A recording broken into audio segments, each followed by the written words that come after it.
I think as you are, you could probably take your mask off at the moment. That's true. If I'm the only one here, I can do that. I've got some people coming in. Okay. So why don't we start? Our in. It is, as some of you're hearing, Robbie Gringras is with us, and he was born in the very, very, very far north of Israel, in Great Britain to be exact, but now lives in the nearer north in the Galilee of Israel. And he came to Israel with a degree from Oxford University. He has his own theater company. He is his productions have been produced. His plays and all have been produced all over the world, especially in London's West End. He just completed a one-person show in London, but he's also an educator and has worked with many groups, many educators, training other educators in generating complex connections to Israel. And today he's going to lead us in a discussion concerning the importance of Israel today to us as Reformed Progressive Jews. So I am very pleased to turn this over to Robbie Gringras. Thank you, Jerry, and thank you, Jeremiah, for having me. I'd love it if it's possible for Ivy, Jean, Sarah, and Mark to turn your cameras on, just so I can see who I'm talking to, because I mean, it's lovely. I can't. This is Mark. I just can't get my video to work. I don't know what's wrong. Oh, I actually okay. have my clothes on and everything. I was going to say you should tell us what you're wearing. They don't go in the wrong direction. Very good, very good. Okay, so I'll just have to enjoy looking at Phyllis, at Jerry and the Weisenbergs. That will be it's enough for me. Hello. Hello. Do you mind if I eat my breakfast? With pleasure. I'm drinking my tea. It's fine. Okay. It's fine. Okay, we have Alan coming in as well. Who is connecting to audio. This is Carrie. I'm Ivy. Obviously, that's Carrie. Hi.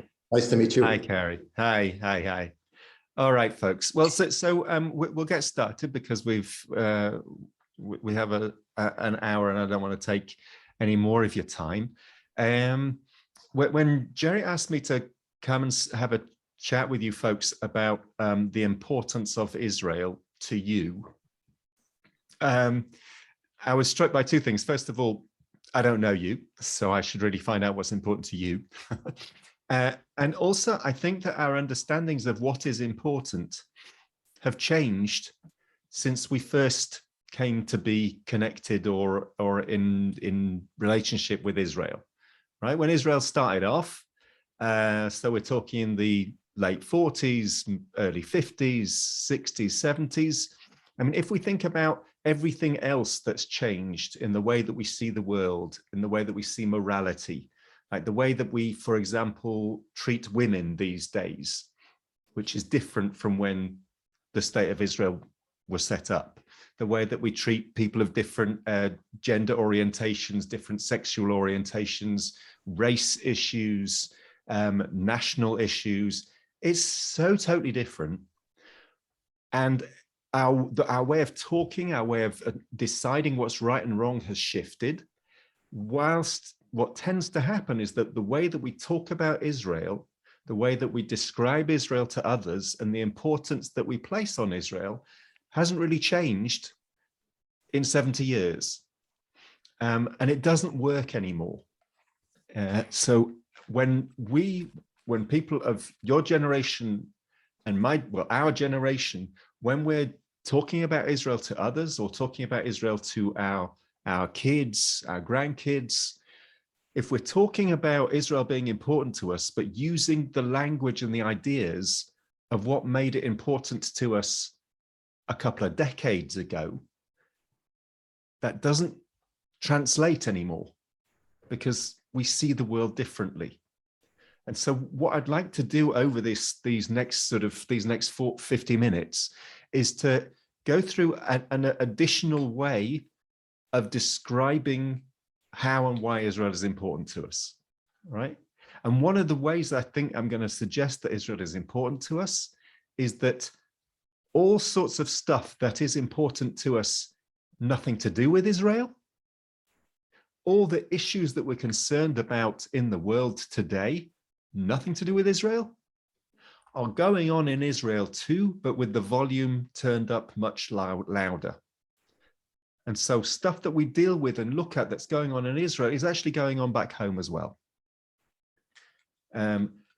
As I'm going to go, there are going to be bits and pieces where I'm going to be sharing my screen in all sorts of different ways. I'm also going to be asking you to occasionally, okay, so now I'm looking at the folks that I can see, to click on a few things, and you'll have to let me know whether that's possible or not. So we're going to go through to find this different language, a different way of assessing Israel's relevance to our lives. Okay, we all right so far? Yep. So as I'm going, because I'll be sharing bits and pieces on the screen, it's sometimes difficult for me to read chat, all right? So please, please, please, if you have a question, if you have a comment, if you'd like to agree with me, if you'd like to disagree with me, just interrupt, okay? Take yourself off mute and speak, because otherwise I won't be able to pick up what's being written on the chat. And I promise I'll be honest with you. If I have an answer, I'll give you an answer. If I think that that answer needs to wait until later, then I'll let you know, or I'll address things directly, okay? All right then. Just to introduce me to you, first of all, I think it's worthwhile just letting you know who I am. Really brief intro. Robbie Gringras is my name, and that is how it's spelt. There are no colors in my name, nor do you deal with lawns in my name. I've been living in Israel for 25 years. The accent is not a mistake. As Jerry said, I made Aliyah from England, from Manchester. I supported Manchester United soccer club. Well, I used the past tense, but that's not the case. As in, when I lived in Manchester, I used to go to every home match. Now I just watch it on TV. My background is in theatre as an actor and a director and a playwright. This is a show which I've been kind of touring off and on over the last 3 years. Of course, the touring ability of theatre has been challenging over these last 3 years. And I live in the Galil. If you know certain cities in Israel, we live halfway between Akko and Tzfat, up on the top of a hill. I live with Dorit, my wife, and we got 2 kids, Daniel and Hila. My wife would never let me show a photo of her, so I'm just showing a photo of some of her work. She's a glass artist. And Daniel lives on the kibbutz, kind of across the way in his own apartment. And Hila, my daughter, she's 21 now.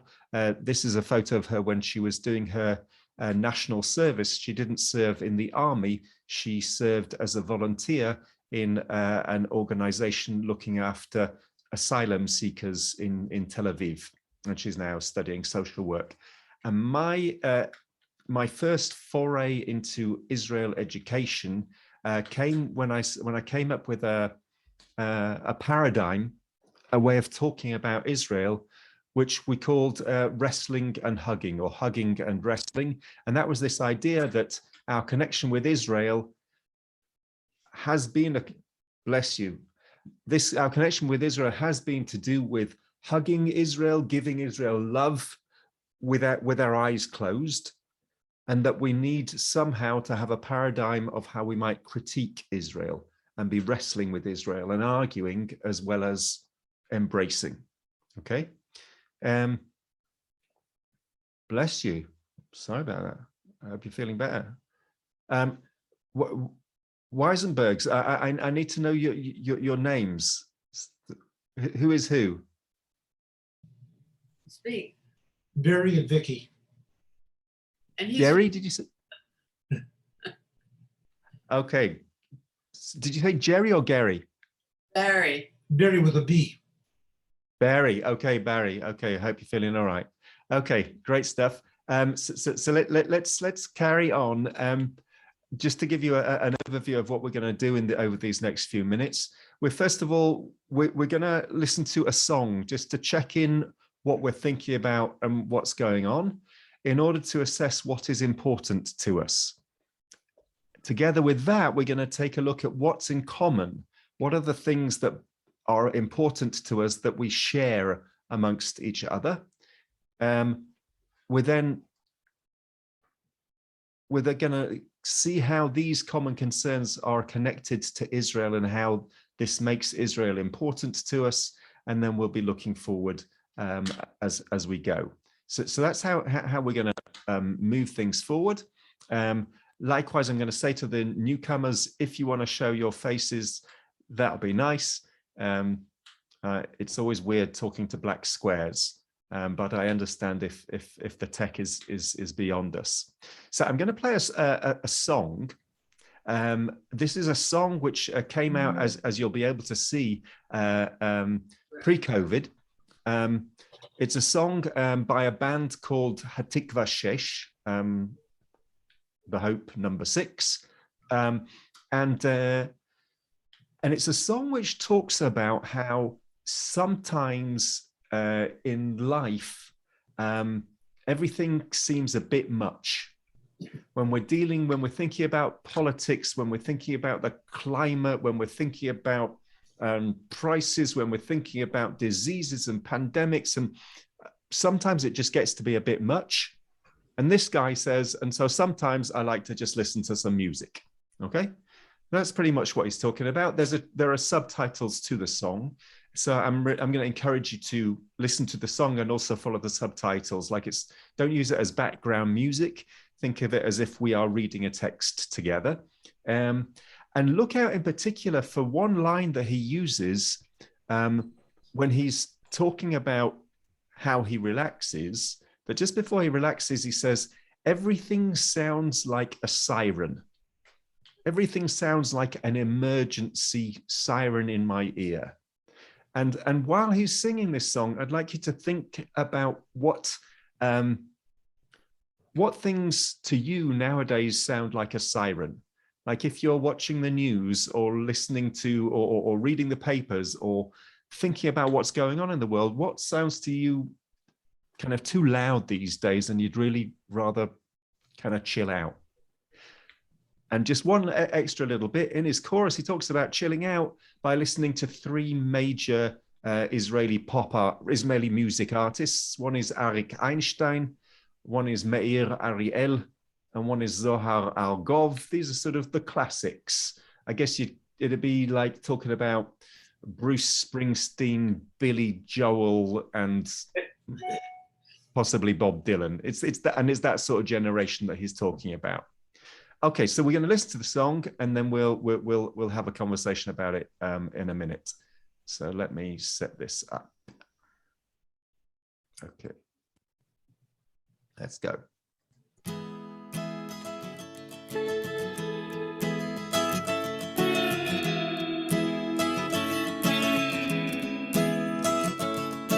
קשה עם החדשות פה, אז לפעמים אני לוקח את האוטו ונוסע צפונה מהעיר, לפני שעוד מלחמה תתחיל, והברכיים רועדות לי לרגע, קשה לי לעכל את מה שאני שומע, עוד מאותו הפזמון, ישראל, סוריה, לבנון, אני חייב להתנתק, היה דיון מרתק, הכל נשמע לי כמו הזקה, חייב לחבות רעשים מהומות, צריך שיר להפיק את המועקה, אז שים לי איזה ארי ככה להירגע, תן לי להניח את הראש דקה, שים לי איזה זוהר לרגע בקטנה, משהו נעים לנשמה, שים לי איזה מי שוט של תקווה, פזמון אחד נעים עם קצב מנגינה, תן לי להניח את הראש דקה.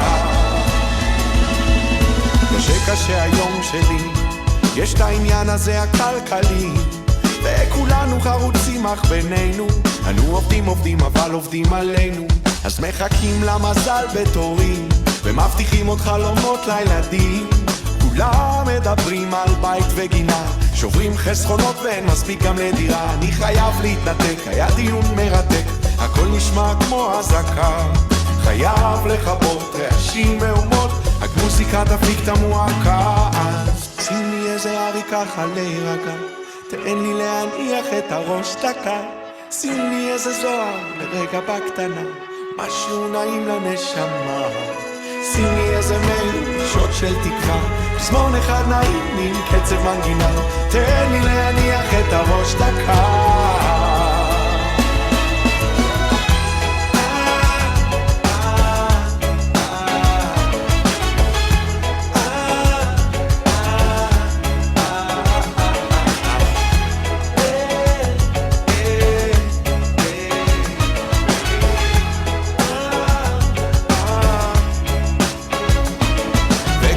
שנכון, אבל אין ברירה אחרת, השקט נהדר, רק הארץ נהדרת, אז מנסים למצוא זאת פינה קטנה מוארת, הראש אולי בורח, ככה נשמה נשארת, הימים שלי עוברים בין כל הכותרות, כסף כסף אהבה שלום ומלחמות, ואף אחד לא מצליח להשכיח את הצרות, אנחנו אנשים פשוטים עם בעיות גדולות, אז חייבים להתנתק, היה דיון מרתק, הכל נשמע כמו אזעקה, חייב לכבות רעשים מהומות, מוזיקה תפיק את המועקה, אז שים לי איזה ארי ככה להירגע, תן לי להניח את הראש דקה, שים לי איזה זוהר לרגע בקטנה, משהו נעים לנשמה, שים לי איזה מייל, שוט של תקווה, פזמון אחד נעים עם קצב מנגינה, תן להניח את הראש דקה.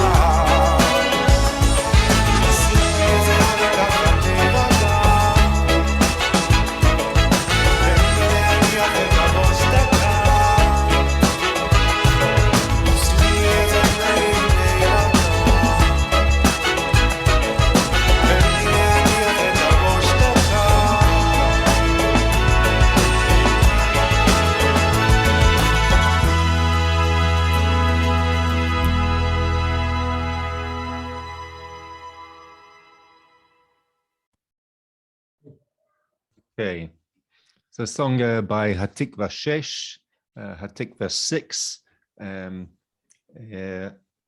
something pleasant for the soul.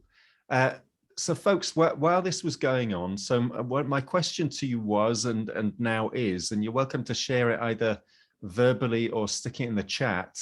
Maybe let's avoid clicking off elsewhere. What for you right now, and you can have more than one thing, what for you right now sounds like a siren? What's the stuff which you could really do with a little break from now because it's getting too much? I'll start.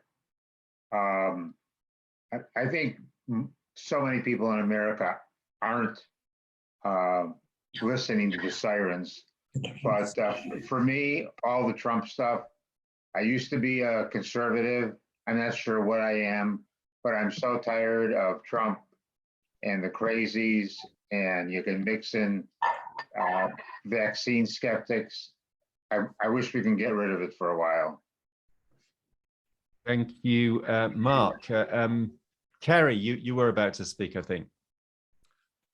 Oh, I don't know that I was, but to me, it's the yin yang of life that will ever be present. And you've got the good and the bad, and life is a constant struggle. And I philosophize a bit, but that's kind of the way I get through life, is a lot of deep breathing and trying to remain positive through it all.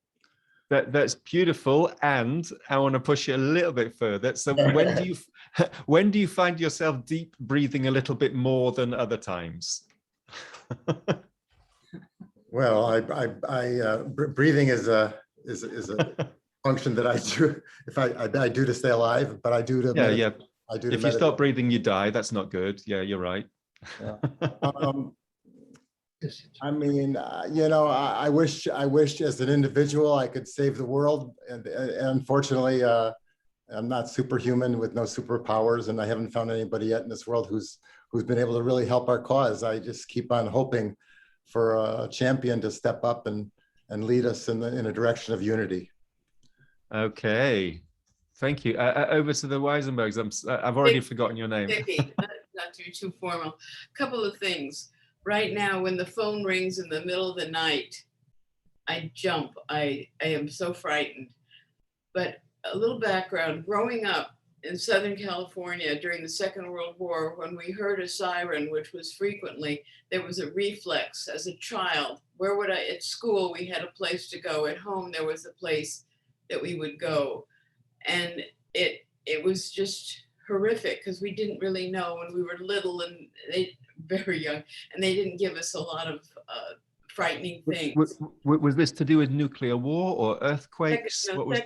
Second World War, and being on the West Coast, there were frequent sightings of, well, there were Japanese outside of Santa Barbara. And so it was very vulnerable. And as a child, you really don't know what's cooking. But also, for a while, I was teaching sciences at St. Francis Hospital. And sirens kept coming and going because that's where ambulances make sirens all day long. Never paid attention to them. If I heard the same siren outside of my workplace, I was very concerned, particularly driving. What have I done now that the police are after me? Or hear the sirens, except on the first Tuesday of the month at 10 o'clock. Is it a tornado coming? What does a siren really represent at my age now? And how do I respond to it differently than when it was in my workplace or when I was a little kid? Sure. Yeah, there's the actual sirens and the metaphorical sirens of just concern. So Phyllis also shared with us that what's going on in Ukraine is something which is getting increasingly worrying. Political disharmony as well. Any other things which are getting to you right now? Because yeah, Phyllis, please. I think the idea of what is truth is concerning. Right, I mean, you talked about playing Spotify as a way to relax. There are a number of musical artists that are pulling their songs off of Spotify because of the progression of COVID untruths that are being passed out there. So there's like no place that you can go where there isn't questions about what's real, what's right, what makes sense. So there's there's no safe place to hide. I understand what you're saying. Yes, and as a result, there's no safe place, and there's no safe place to gather where we can all assume the same. It breaks apart a community in a sense. Okay, anything else? Yes, Sarah. Well, I'm thinking about, you just said there's no safe place to say what, you can't even say what is true, because if you say what's true, you're likely to get shot down by somebody. Or what is it, my truth, their truth, what's the truth, and you asked what bothers me is anti-Semitism. I mean, Israel is so aware of global anti-Semitism against Israel. It's against all Jews. And I don't always feel safe even in my own synagogue, because the congregants don't really have a plan in place for what to do if there's, heaven forbid, a terrorist. So anti-Semitism is a serious concern for my children, my grandchildren, and Israel. And I'm not sure where that's all going to end up. Yeah, thanks, Sarah. I'm sorry for drawing out our depressions, but I think this is important stuff. It's something to do with our ability to feel safe, and I think it's also to do with, in general, as far as I can hear, in the United States, the idea that all sorts of racisms are rearing their ugly heads far more than they used to. Not only anti-Semitism, but also anti-Black and so on. And that also seems to be around. Hello, Alan. We now see your face. This is excellent. So what are the reason why I'm asking this is because I think that when we talk about what's important to us, quite often it's connected to what bothers us. Okay.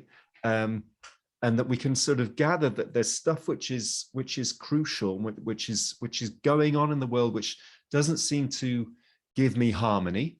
And as a result, that enables us to pinpoint in what way is this important to us.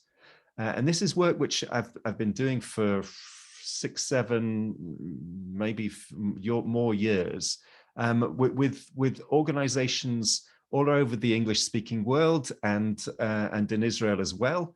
And I think that we can, what we started to do was that we would write down things that people had said, like you have just shared with us as well. Lack of unity, for example, was another thing which was said. And we would just stick things up for us to try and understand or find some way of grouping these kind of ideas. And there wasn't many more things that people used to say. People would talk about they talk about climate crisis, they talk about immigration, they talk about gun violence, all this kind of fun stuff that people found important or needed to breathe through. And from that, we started seeing that, roughly speaking, there was some kind of a way of clustering these concerns. That, bearing in mind the concerns that you folks talked about, that roughly speaking, you could kind of somehow do a kind of a rough differentiation, and that roughly speaking, we could see that issues that were up here, maybe Ukraine would be here as well, that, and particular concerns about war and so on, that these seem to be, and we could also talk about, this is something that someone else mentioned, wasn't it, about vaccines and COVID. So let's stick that in there as well. Did somebody write something in the chat? The killing in Chicago, the killing and shooting in Chicago. Jean, do you want to tell us a little bit more about that? I haven't been up to date with my Chicago news.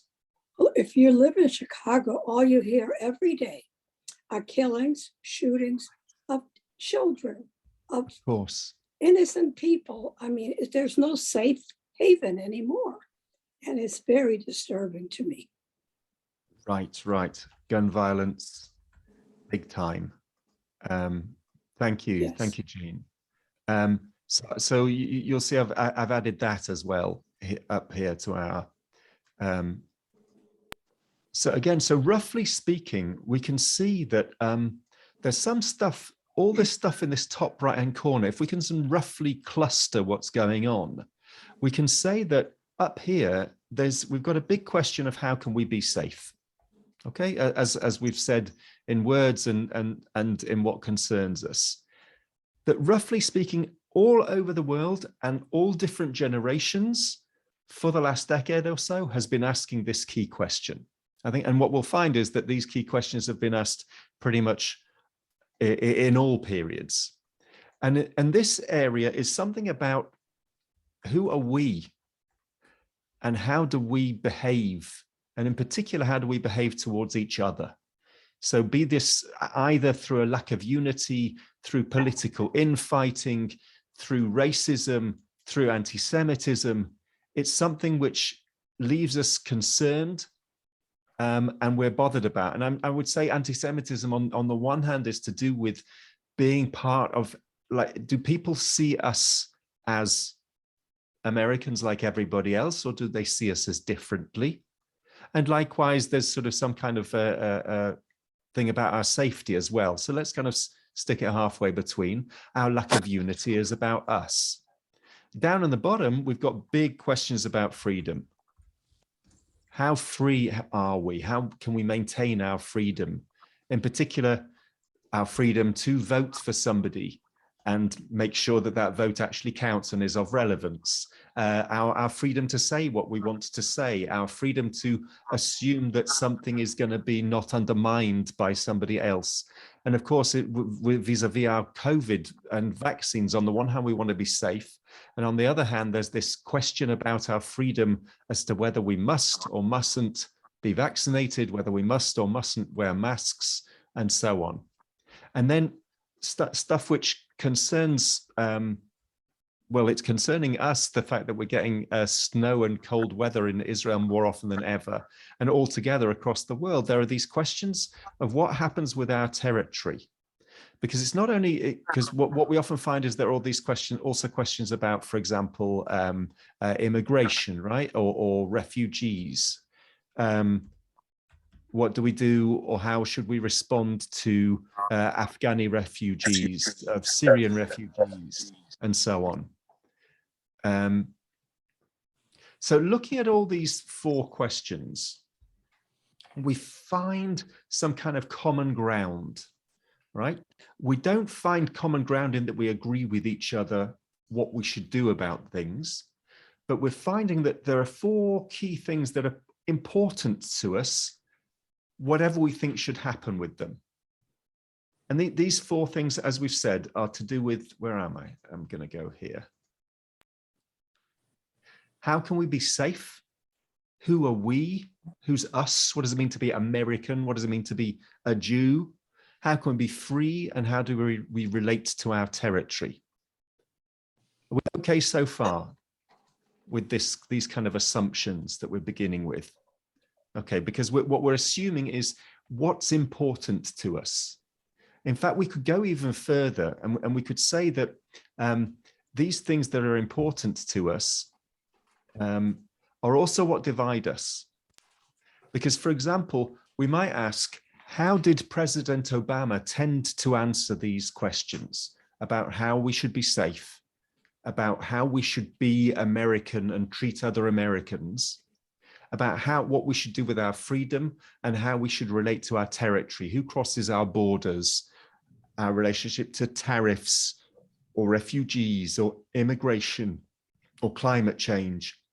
So how did President Obama tend to answer these kind of questions about America?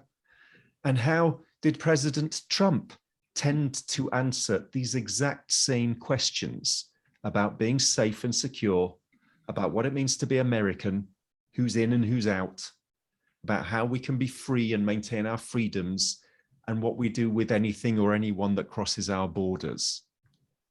And I would suggest that what we end up with are 2 totally different sets of answers to the same 4 questions. Okay, we're not going to get into political divides here, but we know that there was a significant difference between President Trump and President Obama. And what they ended up doing was answering the same 4 questions that are important to all of us, but just a totally different set of answers. And from that, I gained some optimism. Because what I would say is that means that we agree on what we argue over. We agree on what's important to us. There is a unity in our disagreement. Okay? There's a unity in our disagreement. We agree on what's important. And if we're looking at these 4 things that are important to us, then it's worthwhile checking out how this has got anything to do with Israel. So my suggestion is that these 4 questions, we can, roughly speaking, map 4 Hebrew words onto these 4 questions. And roughly speaking, and we'll do it in translation first of all, roughly speaking, we can say that the questions of security is about to be, as in to be or not to be. And the question of us, of we, of a collective identity is about a people, freedom in our land. And if these words are familiar to you, that makes sense because they come from the penultimate line of the Hatikva national anthem. Liot am chofshi be'artzeinu, to be a people free in our land. And that kind of summarizes everything that, or a great deal of what we find important, it kind of summarizes what Israel is trying to be or become, to be the place where we can be a people free in our land. We okay so far? I keep checking back to see your faces. So to be a people free in our land, what we want to check there is, Mark, did you want to say something? No, okay. Okay, Cam, cool, thanks. All right, so let's keep going for a little bit more. To be a people free in our land is not unique to Israel. And this is where Israel is important to us, like it's important around the world. For example, the Kurds, the Kurdish people are fighting to become the Kurdish people free in the land of Kurdistan. Right? The Taiwanese are looking to get out from under the Chinese yoke and to be the Taiwanese people free in the land of Taiwan. These Scottish people were given a vote to decide whether or not they wanted to be the Scottish people free in the land of Scotland or the Scottish people in Britain, and they chose to remain in Britain. The Palestinian people will also say that they are struggling to become the Palestinian people free in the land of Palestine. And we, the Jews, who up until a couple of hundred years ago were known as the people of Israel, we wish to be the people of Israel free. We wish to continue to be the people of Israel free in the land of Israel. And right there, we have one of the challenges that we're dealing with in Israel, because we want to be the people of Israel free in the land of Israel in exactly the same place geographically that the Palestinian people want to be free in. So this is where our big questions about what we do, about what's important to us. How can we ensure that we in Israel can be free, can be safe, can be in some way the Jewish people in the land of Israel? And this is where I would suggest is that there's stuff which is important going on in America and important which is going on in the world is going on in Israel too. It's just, it's much louder, okay? It's much louder and we might say it sounds like a siren, okay? That what we've got going on in Israel is that we are asking big questions. We're asking questions about how can we be safe? What's the best way for us to be safe? Should we put down our arms and make peace with the entire world? Is that going to make us safer? Should we wear masks or not wear masks? Should we attack more or defend more? These are questions about how we might be safer. How should we play things out as the Jewish people? And remembering that to be Jewish is broader than just our religion. It's not just about how we speak to God, it's how we speak to each other and look after each other. So it's about our religion without doubt. And there's one of those questions. What's important to us about our Jewish religion? Do we think that Israel is a little bit too orthodox and not quite interested in progressive Judaism? Or is it far too interested in progressive Judaism and ought to be far more ultra-Orthodox? Our questions of our solidarity with Jews around the world. That big question, I've always wondered about this. You know how across Israel action committees, there are always these conversations about how our Jewish community can support Israel. And I'm always interested as to how Israel might support Jewish communities. So for example, 2 years ago in Israel was one of the very few countries with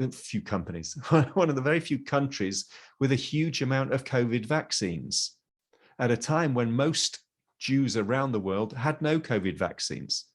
Should Israel have shared its vaccine to you folks? Should it have shared its vaccines to Jews in South Africa? Or should it have shared its vaccines with Palestinians next door? Or should it have shared its vaccines with the rest of the world? These are questions about what Jews should do and how we should be connected to the world, and in particular, how we play out our values in the world. And even more in particular, how we Jews should relate to people who are not Jewish. And in Israel, that means at least 20% of the population. I'm going to jump past this stuff. How should our freedom and our democracy work? Unlike you in America, I'm sure you're not aware of it, but sometimes in Israel, people question the results of elections and feel that there's too much money involved in it. I'm sure you've never heard of things like that in America. And in Israel, we're also got these questions of our territory, our land. We're also asking questions about our borders. That's also what's important to us. Who should cross our borders? What happens with, for example, immigration to Israel? So how is it okay? Is it good? Is it bad? The fact that anybody who's Jewish can immigrate to Israel overnight, but other people can't immigrate to Israel overnight. What happens with refugees that come into Israel? Just as refugees arrive in the United States, we're dealing with the largest refugee crisis that history has known for the last 100 years. How are we dealing with these things about who crosses our borders and comes into our country? We've got 4 big questions, and these 4 big questions come down to the 4 areas of what makes Israel important to itself and to a progressive world and the Jewish progressive world in the United States. Because you folks need to begin or to continue to be asking yourselves, if Israel is trying to be a place where the Jewish people can be safe, be Jewish, free and democratic in the land of Israel, how's it doing? How's Israel doing? Is it the safest place for Jews to be? As we know, it's been a pretty horrific time in the United States in the last couple of years with attacks on 1 or 2 synagogues.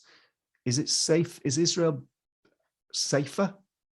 Is it a better place for Jews to be? How is it doing in terms of expressing what being Jewish is? Is it getting it right? Is it not quite doing it the way that I would like it to? These are things which are important to us as progressive Jews. How is Israel dealing with people who are not Jewish in our state?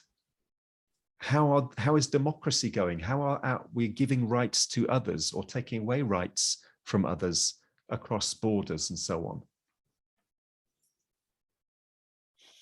Let me carry on a little bit more, unless you have some questions or comments right at this stage. I'm going to stop for 1 second. Did you have any comments, questions?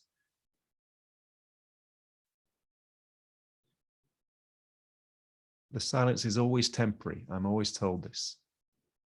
I'm working with the I'll add something. This is Mark. Hi, Mark. Our Israel committee really took quite a while to form into a group that was acceptable to the congregation and the rabbi. The URJ has a program trying to encourage formation of Israel committees and the promotion of Israel. And I get together about once a month with a bunch of other congregants that are part of Israel committee. And the biggest problem is about half of the synagogues out there. It's been very difficult to form a committee because of values against the people hold against Israel.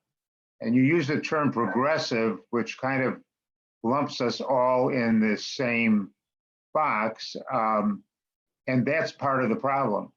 I don't know how you define, Jews are overwhelmingly liberal, but it's come to a point in certain synagogues, particularly Reform, that it's an antagonistic relationship with Israel.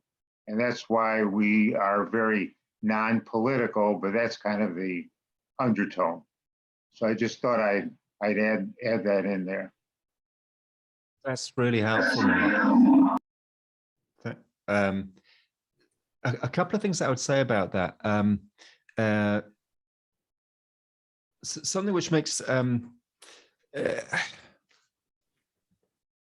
antagonism to Israel, one of the questions is trying to work out whether these are folks that there is value in having a conversation with them or not. Okay. With all people, I can't remember who it was who recently wrote about woke politics and defined it as a religion rather than a philosophy. And his assumption was, a religion, you can't reason with somebody on that lines. But if this is somebody that you can reason with or have a conversation with, I think that the idea of Israel and for your community to be connected to Israel is to clarify where the antagonism is. Are these folks concerned about Israel trying to be safe?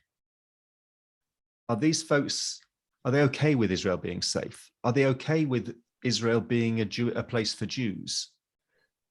Are they okay with Israel being democratic? And are they okay with Israel's relationship to its land? Like, which area are they concerned about? Because I think that it's possible, and it very much depends, and you know your people much better than I do. I think it depends whether somebody is upset about an aspect of what's going on in Israel or whether they hate the entire idea. Okay? And the entire idea is that a people has the right to be free in their own land, just as one might say that the Palestinians have the right to be free in their own land. It's one of the things which is worth exploring with these folks. And at the same time, I think that there's something, when you talk about your committee to promote Israel, it's worthwhile clarifying what it is that you're promoting and what you're, I guess, I'm not going to say hiding, but what are you not talking about? It may be that there's a way of building in, if you want to broaden or somehow have your committee be more significant in your community, maybe it's the conversations about the stuff that you'd rather not talk about or that doesn't feel like it's a promotion that will draw somebody into what we like to call a deeper level of confusion. Jerry, Phyllis, you can answer, you can respond to that question. But also I wanted to hear, Jerry, Phyllis, did you want to say something? I saw you looking interested. I think that it's very difficult in our congregations to talk about anything that's really controversial.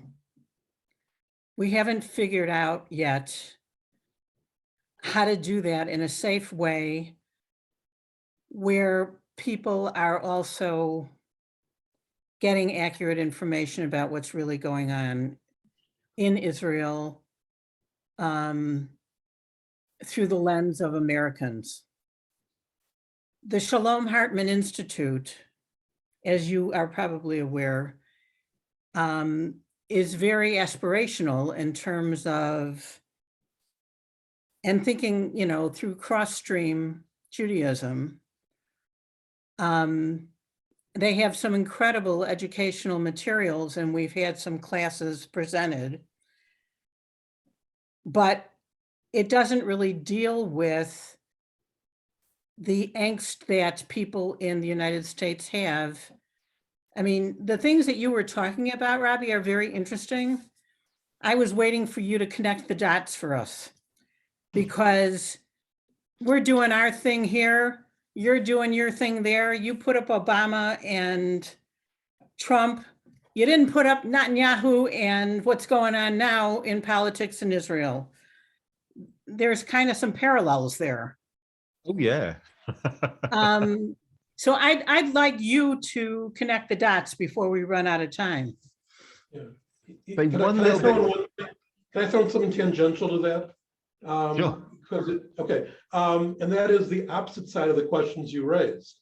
You raised the issue of should Jews should there be in Israel to be free in their Jews to be free in their own land? My question would be, which I think goes along somewhat with Phyllis said, is why should I care? I'm not moving to Israel, and you know Israel's got its own stuff. It's existed. It's fine. It's going. This is not really how I feel, but it's going, it's there. They got their own stuff, and it's a country that's gonna be around. Why should I care? I got my own Michigas here. Okay, I got that one as well. Let's gather one more question from Alan, and then I'll try and speak to all three of you folks. Just tying a few comments together, Phyllis, and a couple of the other comments. I think, and I haven't said this before, and I haven't thought about it a lot, so I don't even know if I should say it. But I think American Jews perhaps are uncomfortable in their own skin. I think an awful lot of American Jews are uncomfortable in their own skin. I think an awful lot of American Jews are more comfortable sticking their head in the sand than in really taking a position on things.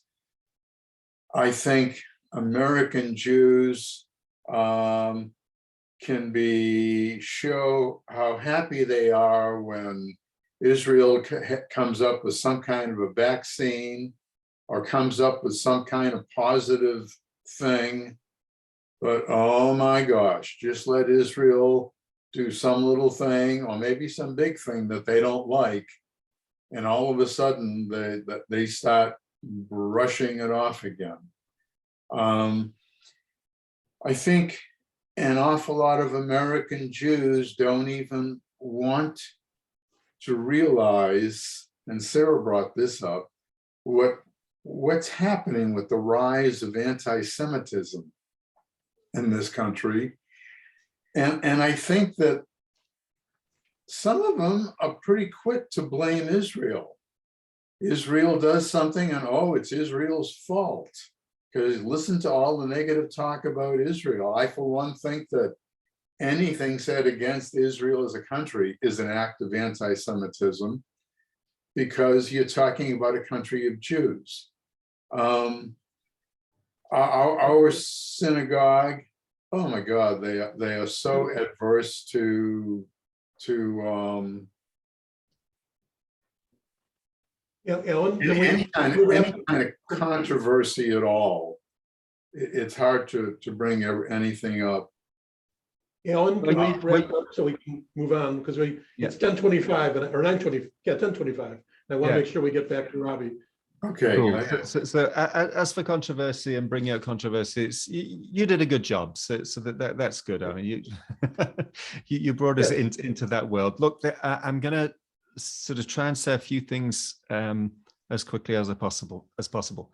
Number one, the connection between anti-Semitism and anti-Zionism comes down to, for me, a definition of anti-Semitism by a guy called Dave Rich, who researches it and runs the Community Security Trust in the UK.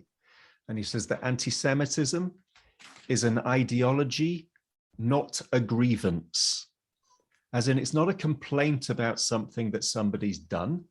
It's just, I believe that there's this conspiracy going on and it's the Jews' fault, okay?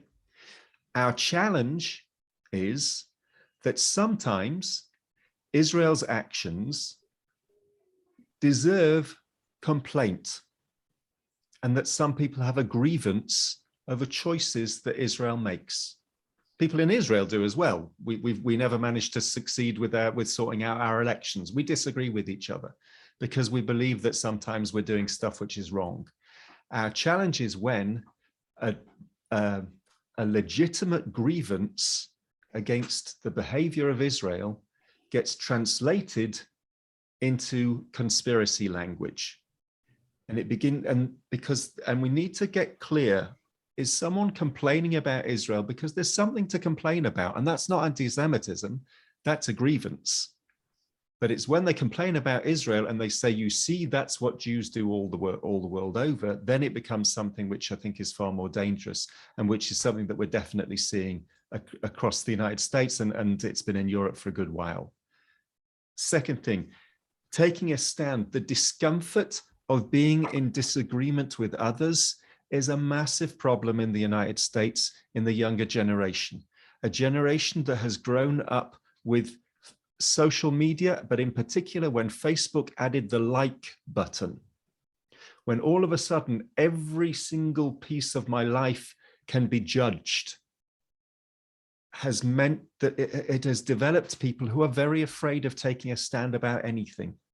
And so as much as I can do to stay under the radar, to be kind of one with everybody else, that makes my life much easier. And all of a sudden, we're in trouble because suddenly I can't feel comfortable with where everybody is leaning, and I don't know what to do about it. It's a challenge. And altogether, Phyllis, the challenge within your community about the ability to have an argument about something is really challenging. I mean, it's the work that I'm now working on now. We've got a book called Stories for the Sake of Argument, but this idea that there's something healthy about engaging in disagreements. We've lost the skill. And as a result, I think that we are losing our ability to hold communities together, because communities never used to be, there was never an idea that a community was a group of people who agreed with each other. That was never the idea of what a community was. It's only become that since we've had Facebook and stuff. Communities have always been an arena of very different people who come together and work through stuff, but we try and avoid it, and unfortunately, our avoiding the arguments is now much making us further apart than bringing us together by papering over the cracks. It's no longer papering over the cracks. I didn't understand what you meant, Phyllis, about tying things together. I suppose I'm guessing that you're saying, as in, I should say what I think that what Israel is doing and how Israel is behaving, and how Bibi Netanyahu may be comparable to Trump and so on. Is that the kind of thing that you're suggesting? Real quick. No, I think I was more thinking in terms of connecting the dots between, you showed us that Israelis feel the same way we do in terms of all the things that we are concerned about in life in terms of being safe and all the different things in the 4 boxes that you had. Yep. So what of those things, now that you acknowledge that you have it in Israel, you have it in America, how do we engage that? How do we figure out how to relate to each other, knowing that we have those things in common? What will pull us together? That's I want you to connect those dots. What will pull us together? Oh, good luck on that one. Look, I thought that was the point of bringing you here, Robbie. You were going to give us all the answers. I'm going to give you the answer to it all. Look, I'll tell you here is the one thing that I can say. I think that we cannot begin to come together without acknowledging that we share concerns but have different ways of solving them. All right. You and the Israeli round the corner is also, you're all worried. We are worried about security and about collective identity and about freedom and about our land. The challenge is that he's got totally different answers than you do. If you want to, for example, one day just speak to an Israeli and ask them what they understand by Jewish values, all right? In the United States, and in particular in the Reform movement, when you say Jewish values, you mean certain things, which are totally different from what, for example, a religious settler living over the Green Line will define as Jewish values, right? So we've got, but you have values, but we've got to start learning that we are very, very different right now. And what makes life, I think we have to, okay, here's my answer for you, Phyllis. We have to embrace what's interesting rather than what's easy, all right? We have to embrace what's interesting rather than what's easy. And what's interesting nowadays is our differences, not our similarities. The Jewish Israeli understands being Jewish in a totally different way from the way in which an American Jew understands being Jewish. There's a great book by Shmuel Rosner and Camille Fuchs. They did a whole massive research for the majority of Israeli Jews in Israel, to be a good Jew means you light candles on a Friday night, you educate your child to serve in the army, and you have an Israeli flag on your car on Israeli Independence Day. That's what it is to be a good Jew. Now, that's something which the vast majority of Reformed Jews in the United States, you're never going to be a good Jew by that definition. So we got to be working out. I just think that the fun is in the differences. And I suppose that was part of my answer to you, Mark, is your work needs to give space to the differences rather than wish they didn't exist. They do. It's okay. It makes sense. Makes total sense. This is 3, 4, 5 generations of people living in a majority Jewish country in certain political situations, in certain security situations. Of course, they're going to develop differently from people living in Illinois. It's just, you know. So let's dig into those differences. Well, as my wife likes to say, from your lips to God's ears. Yeah, my wife too. Look, folks, I think we've come to the end of your time. I could carry on chatting with you for a long time. I believe that this is what we have in common. We have in common that we're concerned about to be a people free in our land. And what unites us more are our differences. We are united in disagreement. Lean into that. Jerry. Robbie, I thank you so much. I wish we could do like 10 sessions every week here. This is a pleasure. Really wonderful. I really enjoyed this. I hope everyone else did too. I think it was a really a discussion that really opened up a lot of thoughts, and that's what any good discussion should do, is open up the thoughts. It doesn't always give the solution, but at least gets people's minds going, and I truly appreciate it. Yeah, it was great. Thank you. I thank you very much. I know Robbie's going to be doing a session in about half an hour with our high school kids here, and I thank you very much for being here and everyone for attending. Thank you, Robbie. Thanks. Wish me luck with the kids. Much. Nice to meet you. All right. Bye-bye.